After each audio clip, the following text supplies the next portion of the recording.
Halo Mama Dasteran dan Bapak-Bapak Sarungan di seluruh dunia. Ngegibah positif bareng yuk. Mari kita ngegibah positif bareng tentang pasangan kekasih gelap Julius Caesar dan Cleopatra si Ratu Mesir.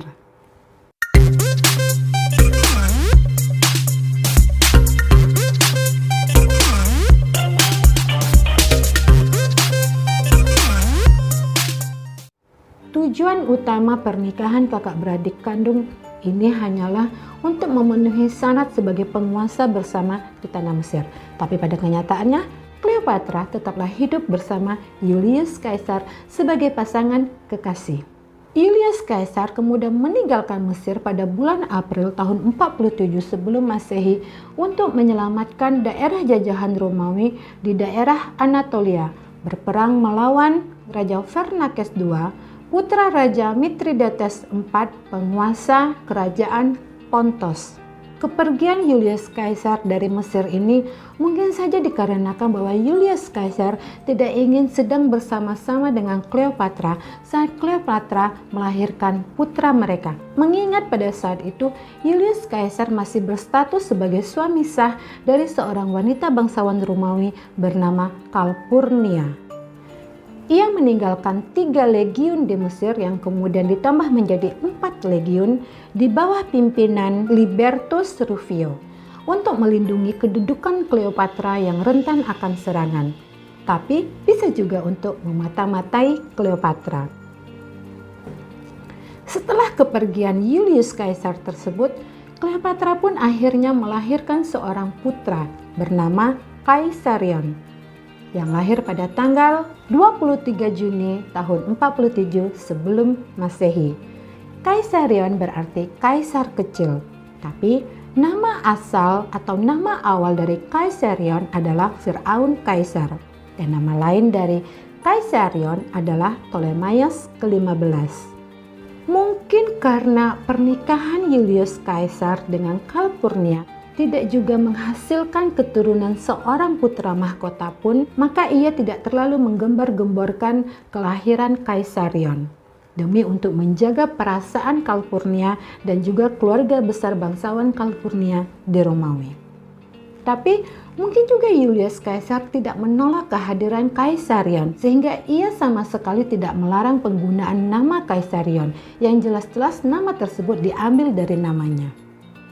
Dan mungkin juga karena ia tidak menolak kehadiran Caesarion, maka Julius Caesar juga tidak pernah bereaksi saat Cleopatra berkali-kali mengeluarkan statement resmi bahwa Julius Caesar adalah ayah kandung dari Caesarion. Di penghujung tahun 46 sebelum Masehi, Cleopatra dan Ptolemaios ke-14 melaksanakan lawatan ke Romawi sebagai raja dan ratu Gundal Mesir.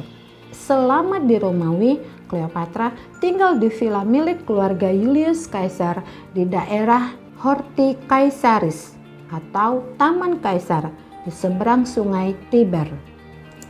Sama seperti mendiang ayah mereka yakni Ptolemaios 12 Auletes, Cleopatra dan Ptolemaios ke-14 pun kemudian dianugerahi status resmi sebagai kawan dan mitra Republik Romawi, yang itu menandakan bahwa mereka sah menjadi penguasa-penguasa Gundal yang setia pada Romawi.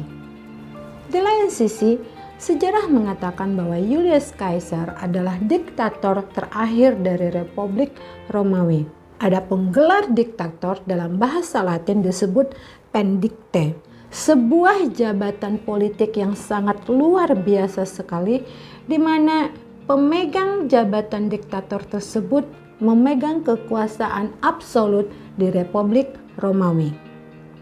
Menurut konstitusi Republik Romawi, jabatan diktator hanya diberikan pada masa darurat militer saja dan hanya selama 6 bulan saja. Tapi Julius Caesar setelah memenangi Perang Versailles malah melanggar konstitusi Republik Romawi tersebut. Ia malah menahbiskan dirinya sebagai diktator perpetuo atau diktator selamanya di Republik Romawi. Hal ini tentu saja memicu kemarahan dari para senator-senator Republik Romawi yang tidak menyetujui kekuasaan absolut berada pada satu orang saja. Hingga akhirnya menimbulkan gejolak-gejolak perlawanan terhadap Julius Caesar yang datang dari para senator Republik Romawi hingga rencana penggulingan kekuasaan terhadap Julius Caesar. Para senator diantaranya Marcus Junius Brutus, Gaius Cassius Longinus, Decimus Junius Brutus, kemudian akhirnya membunuh Julius Caesar dengan cara menikam Julius Caesar hingga tewas sebanyak 23 kali. Tapi tikaman di leher dan jantungnya lah yang membuat Julius Caesar akhirnya tewas. Kematian Julius Caesar pada Ides of March, hari pertama purnama bulan Maret yang jatuh bertepatan dengan tanggal 15 Maret tahun 44 sebelum Masehi. Tapi Cleopatra masih tetap tinggal di Romawi hingga pertengahan bulan April. Hal ini dilakukan Cleopatra agar Caesarion saat itu diakui sebagai ahli waris yang sah dari mendiang Julius Caesar.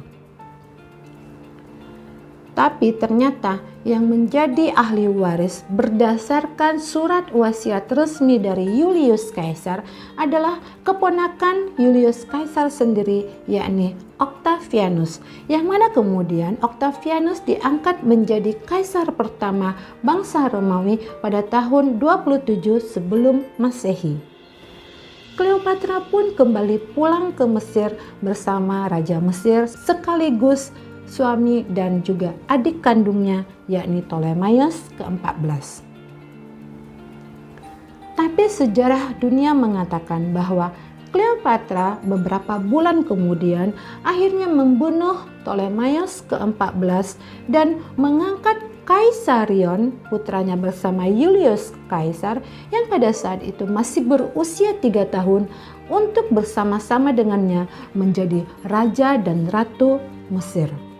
Nah, emak-emak berdaster dan bapak-bapak sarungan di seluruh dunia, dari hubungan pasangan gelap Julius Caesar dan Cleopatra ini, kita dapat menyimpulkan bahwa hubungan mereka hanyalah hubungan percintaan yang syarat akan kepentingan politik di pihak Cleopatra, tapi tidak bagi Julius Caesar. Mengapa? Karena Julius Caesar jatuh cinta pada pandangan pertama terhadap Cleopatra. Walaupun hanya sebagai kekasih gelap, tapi Julius Caesar mampu melakukan apa saja terhadap Cleopatra. Ia bahkan bersedia membantu Cleopatra untuk menumbangkan kekuasaan Raja Mesir kala itu, yakni Ptolemaios ke-13. Saat Ptolemaios ke-13 mengepung Istana Alexandria selama 1 tahun, Julius Caesar mendatangkan pasukan dari Permagon dan Yudea untuk memerangi Ptolemaios ke-13 hingga Ptolemaios ke-13 pun wafat di medan perang. Sementara itu, bagi Cleopatra, hubungan gelapnya dengan Julius Caesar hanyalah untuk memanfaatkan kekuatan dan kekuasaan Julius Caesar sebagai diktator dari Romawi. Cleopatra yang pintar tahu betul bahwa dengan segala kekuatan dan kekuasaan, Julius Caesar bisa memenuhi keinginannya untuk melengsarkan kekuasaan Raja Mesir kala itu, yakni Ptolemaios ke-13. Dan gayung pun bersambut. Julius Caesar memenuhi keinginan Cleopatra dengan memerangi Ptolemaios ke-13 hingga Ptolemaios ke-13 pun lengser dari kedudukannya sebagai Raja Mesir. Tak hanya berhasrat menguasai Mesir seorang diri, Cleopatra juga berhasrat untuk menguasai Romawi. Hal ini dibuktikannya dengan relanya ia menjadi kekasih gelap dari Julius Caesar, karena pada saat itu Julius Caesar sendiri masih berstatus sebagai suami sah dari Calpurnia, seorang wanita bangsawan Romawi yang terkemuka. Ia rela hamil dan melahirkan anak Julius Caesar, serta menamai anak tersebut dengan nama Caesarion, yang jelas-jelas nama tersebut diambilnya dari nama Julius Caesar. Kaisarion kecil pun jelas-jelas dijadikan alat oleh Cleopatra untuk mendapatkan kekuasaan di Romawi dengan cara menuntut hak Kaisarion diakui menjadi ahli waris yang sah dari mendiang Julius Caesar. Nah, mak-mak dasteran dan bapak-bapak sarungan di seluruh dunia, itulah tadi kisah hubungan gelap pasangan Julius Caesar dan Cleopatra. Kalau kamu punya informasi tambahan tentang hal ini, boleh banget olet-olet di kolom komentar. Sekian video gibahan positif kali ini. Sampai ketemu di video gibahan positif lainnya. Saya Yeni, pamit undur diri. Dadah.